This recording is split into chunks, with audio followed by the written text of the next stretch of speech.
মার্কণ্ডেয় ঋষি ও নীলাচল ধাম। মার্কণ্ডেয় নামে এক ঋষি ছিলেন। তিনি বরলাভ করেছিলেন যে তিনি 7 কল্পকাল অর্থাৎ ব্রহ্মার 7 দিন জীবিত থাকবেন। ব্রহ্মার দিন শেষ হলে প্রলয় হল। সেই সময় সমগ্র পৃথিবী জলমগ্ন হল। সেই প্রলয় বারিধিতে সকল জীবের মৃত্যু হল, কিন্তু মার্কণ্ডেয় ঋষির মৃত্যু হল না। তিনি সেই জলে ভাসতে লাগলেন। সেই আদিগন্ত বিস্তৃত জলরাশির তরঙ্গোচ্ছ্বাসে এই ঋষি অত্যন্ত ক্লিষ্ট হলেন।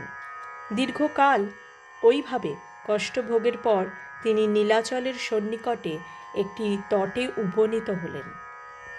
তিনি দেখলেন যে তটভূমি জলশূন্য, জলস্তরের চেয়ে উঁচু। সেখানে এই ভূমিক্ষেত্রে অতিকায় এক বটবৃক্ষ দণ্ডায়মান ছিল। সবিনয়ে মার্কণ্ডেয় শুনলেন যে কেউ যেন তাকে আহ্বান করছে। মার্কণ্ডেয়, উদ্বিগ্ন হও না, আমার কাছে চলে এসো। মার্কণ্ডেয় আশ্চর্য হলেন, কে আমাকে আহ্বান করছে? কোথা থেকে এই স্নেহাদ্র কণ্ঠস্বর ভেসে আসছে? তারপর তিনি শ্রী নারায়ণ ও লক্ষ্মী দেবীকে দর্শন করলেন। তিনি তাদেরকে তার প্রণতি নিবেদন করলেন। ভগবান শ্রী বিষ্ণুকে তিনি অনেক প্রার্থনা স্তুতি নিবেদন করলেন। ভগবান তার এই ভক্তিকে বললেন, তুমি আমার তত্ত্ব অবগত নও, সেই জন্যই তুমি ক্লেশ ভোগ করছো। হে মহর্ষি, এই বটবৃক্ষের শীর্ষে আরোহণ করো, যেখানে তুমি এক বটপ্রতে আমার শিশুরূপের দর্শন পাবে। তুমি সেখানে তার সেই উন্মুক্ত মুখবিবরে প্রবেশ করতে পারো এবং সেখানে সুখে অবস্থান করতে পারো। মার্কণ্ডেয় একথা শ্রবণ করে বিস্মিত হলেন। তিনি সেই মহীরূপে আরোহণ করলেন এবং ভগবানের শিশু মূর্তি দেখতে পেলেন। ঋষি সাবধানে তার মুখের ভেতর প্রবেশ করলেন। সেখানে তিনি চতুর্দশ ভুবন ও ব্রহ্মাদেব সহ সকল দেবগণ, দিকপালগণ, সিদ্ধ, গন্ধর্ব, রাক্ষস, মুনি ও দেবর্ষিগণ, সকল মহাসাগর, তীর্থ, নদী, পর্বত ও অরণ্যসমূহ দর্শন করলেন। তিনি সহস্র মস্তক শেষ নাগকে দর্শন করলেন।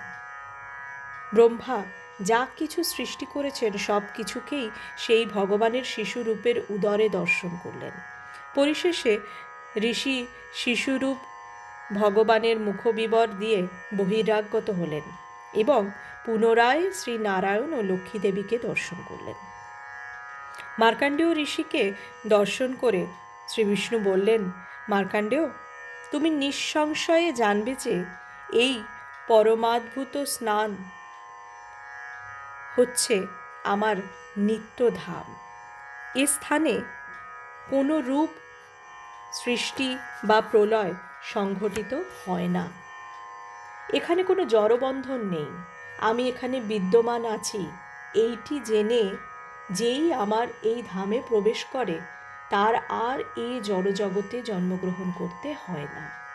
হে প্রভু, ঋষি তার মস্তক অবনত করে বললেন, আমি এখানে অবস্থান করতে ইচ্ছা করি।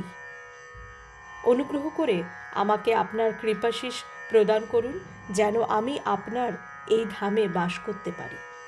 ভগবান উত্তরে বললেন, আমি এখানে এই প্রলয়কাল পর্যন্ত অবস্থান করব।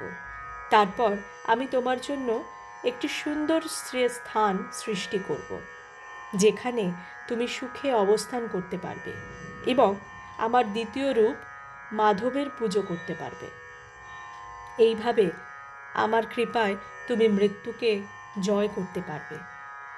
এই বর লাভ করে মার্কণ্ডেয় শ্রী শিবকে পরিতুষ্ট করার জন্য তপস্যা করেছিলেন এবং এজন্য শিব এখানে মার্কণ্ডেশ্বর নামে বিদিত আছেন।